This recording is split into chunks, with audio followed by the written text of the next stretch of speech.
আসসালামু আলাইকুম রহমতুল্লাহ। মুহররম মাসে বিবাহ করা কি অশুভ? ইসলামে অশুভ দিন বা মাস বলে কিছুই নেই।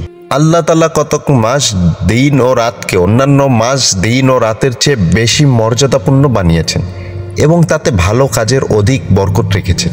কিন্তু কোনো মাস, দিন ও রাত বা কোনো সময়কে অকল্যাণকর বা অশুভ বানাননি।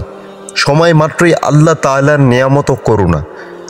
উত্তম ও সঠিক কাজের মাধ্যমে মানুষ যে কোনো সময়কেই ফলপ্রসূ ও বরকতময় করতে সক্ষম। কোনো মাস, দিন বা রাতকে অশুভ মনে করা, বিশেষ কোনো সময়কে বিশেষ কাজের জন্য অশুভ ও অলক্ষণে মনে করা সবই জাহিলিয়াতের কুসংস্কার। যেমন ইসলাম পূর্ব যুগের কোনো লোকের এই ধারণা ছিল যে শাওয়াল মাসে বিবাহ শাদীর অনুষ্ঠান অশুভ ও অকল্যাণকর। উম্মুল মুমিনিন হযরত আয়েশা সিদ্দিকা রাদিয়াল্লাহু তাআলা আনহা এই ভিত্তিহীন ধারণাকে এই বলে খণ্ডন করেছে যে রাসূলুল্লাহ সাল্লাল্লাহু আলাইহি সাল্লাম আমাকে শাওয়াল মাসেই বিবাহ করেছেন এবং শাওয়াল মাসেই বিবাহ রজনী উদযাপন করেছেন, অথচ তার অনুগ্রহ লাভে আমার চেয়ে অধিক সৌভাগ্যবতী স্ত্রী আর কে আছে?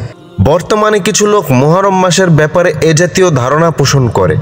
সম্ভবত তাদের এই ভ্রান্ত ধারণার পেছনে এ মাসে হযরত হুসাইন রাদিয়াল্লাহু তাআলা আনহুর শাহাদাত বরণের ঘটনা কার্যকর। অথচ সময় কখনো অশুভ হয় না। বিশেষ করে মুহররম মাস তো আশহুরে হুরুম তথা মর্যাদাপূর্ণ মাস চারটির অতি গুরুত্বপূর্ণ একটি মাস। রমজান মাসের পর এ মাসের গুরুত্ব ও ফজিলতি সবচেয়ে বেশি। হযরত হুসাইন রাদিয়াল্লাহু তাআলা আনহুর শাহাদাত বরণের মাধ্যমে এ মাস কিভাবে অশুভ হতে পারে? অশুভ ও অকল্যাণকর তো ওই সব লোকের বদ আমলের মাধ্যমেই নিহিত যারা তাকে অন্যায়ভাবে শহীদ করেছেন। বছরের কোনো মাসটি এমন আছে যাতে কোনো মহান ব্যক্তির শাহাদাতের ঘটনা ঘটেনি? তবে কি বছরের সকল মাসই অশুভ ও অকল্যাণকর হয়ে যাবে? এ মাসের ব্যাপারে জাহিলি যুগে এই ভ্রান্ত বিশ্বাস ছিল যে এই মাসটি অশুভ। নাউযুবিল্লাহ।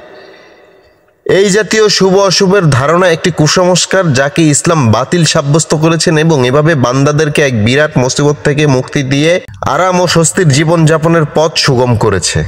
আল্লাহ তাআলা আমাদেরকে বোঝার এবং আমল করার তৌফিক দান করুক এবং সমস্ত জাহিলিয়াতের যুগে যে সমস্ত কুসংস্কার ছিল সমস্ত প্রকার কুসংস্কার থেকে আমাদেরকে হেফাজত করুন, আমিন।